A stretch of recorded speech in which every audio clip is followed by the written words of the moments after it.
You're staying at a quiet hotel that seems perfectly safe. On a long flight, the passenger next to you whispers things that make no sense. Or maybe you're on a lonely road deep in the Mexican woods where your guide is hiding a knife behind his back.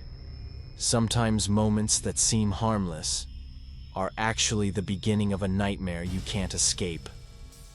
In today's video, you'll hear 3 true stories each from a completely different place, but all sharing one chilling thing in common. The terror comes from people who seemed harmless.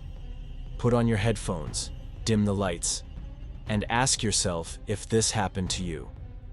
Would you survive? Story 1. The stranger at the hotel. I enjoy traveling alone. My friends are often busy or can't afford frequent flights, so over time I got used to exploring on my own.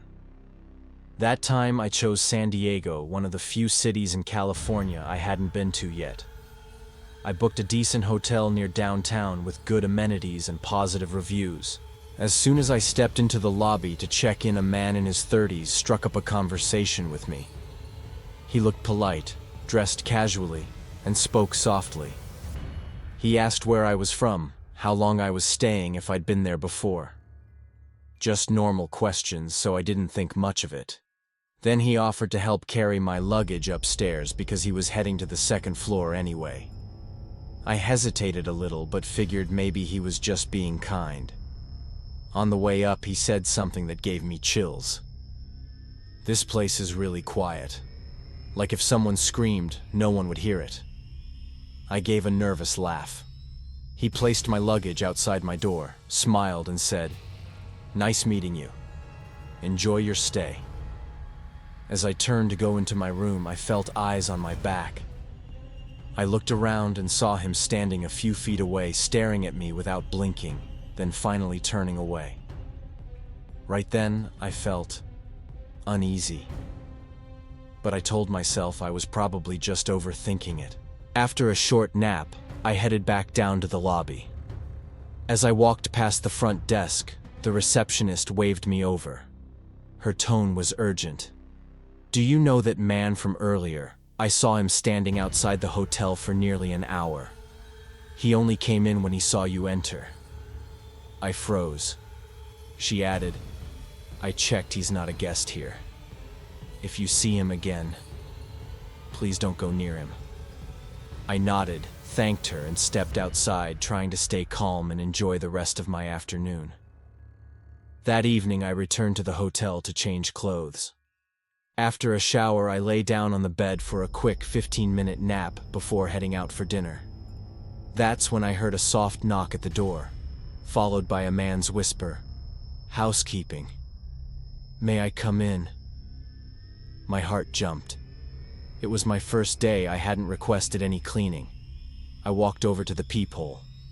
No one there. The hallway was completely empty. Cold. I called the front desk. The woman on duty confirmed no one had been sent to my floor. I asked them to send someone up to check. A few minutes later, a female staff member knocked on my door. I opened it and explained everything. She looked concerned but reassured me she would report it to management. I left for dinner, followed by a city night tour, trying not to dwell on it too much. At 10 p.m., I returned to the hotel. Before heading upstairs, I told the new front desk clerk everything that had happened. She seemed genuinely concerned and checked the hallway security footage. For the time I mentioned nothing. No one was in the footage. That's when I felt confused and tired. I went back to my room, locked the door carefully, turned on the TV, and lay down. In a half-asleep state, the sound of the television blended into my dreams, until I heard the door quietly creak open. At first, I didn't react, thinking I was still dreaming. Then the bed sank beside me. Someone had just climbed in. On the other side. I turned my head, and my heart stopped. A man in a black mask and baseball cap was crawling onto the bed, reaching out to cover my mouth. I thrashed wildly. He pinned me down, but I managed to scream before he could silence me. There was frantic knocking at the door, followed by a woman's voice shouting, "Is someone in there?" I heard screaming. He sprang up, opened the door, shoved the woman aside, and ran down the stairs. I broke down in tears. Moments later, the hotel called the police. The security footage showed him wearing a cap and face covering his identity unclear. But one detail stood out. He used a master keycard to open my door. I knew for sure. He was the same man who helped carry my luggage on the first day. He must have been watching me from the moment I arrived. The hotel moved me to another room and refunded my entire stay. But the trauma stayed with me. Now every time a stranger touches my luggage, even if it's just an airport staff member, I find myself back in that room on that night, seeing his eyes again and hearing the sound of the door creaking open in the dark. Story 2. The man in the seat beside me. I was an international student in New York. I'm originally from Bulgaria, and that year, around 2013 or 2014, I can't remember exactly, I decided to fly home for Christmas after a tiring semester. JFK Airport was pure chaos at the end of the year. I pushed through an endless line of people, trying not to miss my flight to Istanbul, the layover before heading to Bulgaria. I was seated in the middle, squeezed between two men. The guy on my right was tall, muscular, but silent. The one on my left made me uneasy from the moment I saw him. Pale skin, messy hair, a blank stare. He was scratching the skin on his arm until it bled, like he was trying to peel something off his body. Every time I shifted, his arm would press closer to mine. At first, I thought he might have a mental issue, so I tried to ignore it. But when I put on my headphones to listen to music, he turned to me, stared, and smiled. Not a friendly smile. A smile that stretched too far, like his face was splitting open. When I started watching American Horror Story Asylum, he leaned over and asked, "You like movies about insane asylums?" I ignored him, but he kept going. People always say skin peelers are crazy, but I think everyone has moments like that in their head. I froze. He didn't take his eyes off me the entire flight. I dozed off a few times, but every time I woke up, he was still there staring at me, not blinking. When the plane landed in Istanbul, I rushed to grab my belongings. I didn't say goodbye. I just wanted to get away from him as fast as I could. Back home in Bulgaria, while unpacking, I found a small piece of paper deep inside one of my bag's compartments, something I swear I had never seen before. It was handwritten. "I wish I could see you without that outer layer of skin." I stopped breathing. He must have slipped it in while I was sleeping. I shook that night. I didn't tell anyone. No proof, nothing. Just a sick little note and a slimy memory. A month later, my sister sent me a news article from Istanbul. A man had just been arrested. Charges included kidnapping, rape, and murder.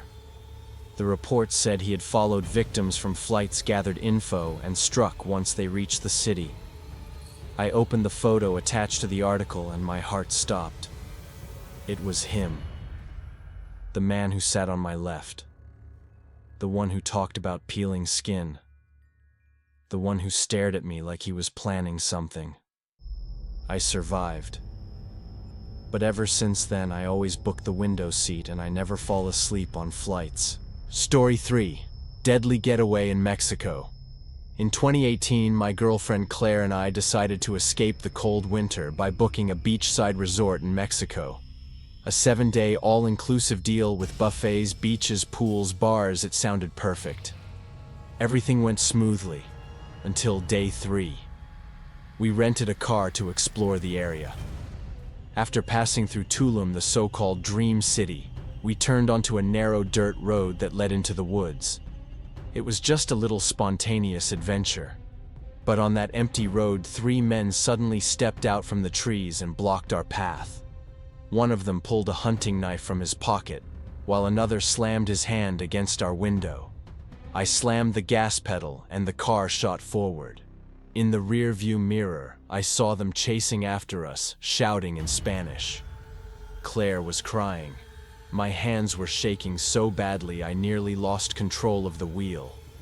We made it back to the resort and parked the car. We decided we weren't leaving again. But the next day, a resort staff member recommended a nearby cenote, a crystal-clear underground pool in the jungle. It sounded magical, and supposedly safe since it was close by. We followed the directions, but halfway through the forest trail, a man appeared waving us over. "Cenote, I take you." "Shortcut." I hesitated, but he spoke a bit of English and had a big smile. Claire nudged me, saying, "Let's give it a try." So I nodded.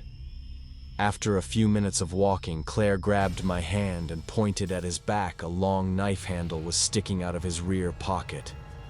I didn't say a word. I just squeezed her hand and whispered, "When I count to 3, run." 3. We bolted into the forest. He screamed behind us, then came the sound of footsteps chasing us. We were almost back to the car when 2 more men appeared, trying to block our path. I hit the unlock button, Claire jumped in, and I lunged for the driver's seat. Before I could even shift into gear, they smashed the windows and hurled rocks at the car. I didn't stop. I didn't look back. I didn't even breathe until we were back at the resort. We didn't leave again, not even for a minute, until our flight home. The resort apologized, but I knew there was nothing they could really do. Our vacation ended with one bitter lesson. Never wander off in a place where you don't belong. Each story today is a reminder that danger often hides behind the most ordinary moments. A hotel, a flight, a vacation, and one wrong decision could cost you your life. If these stories made your heart race, share this video so others can feel the same chill down their spine. And if you've had a truly terrifying experience, leave it in the comments below. Who knows? It might be the next story told here. Thank you for watching. We'll see you again in the shadows to come.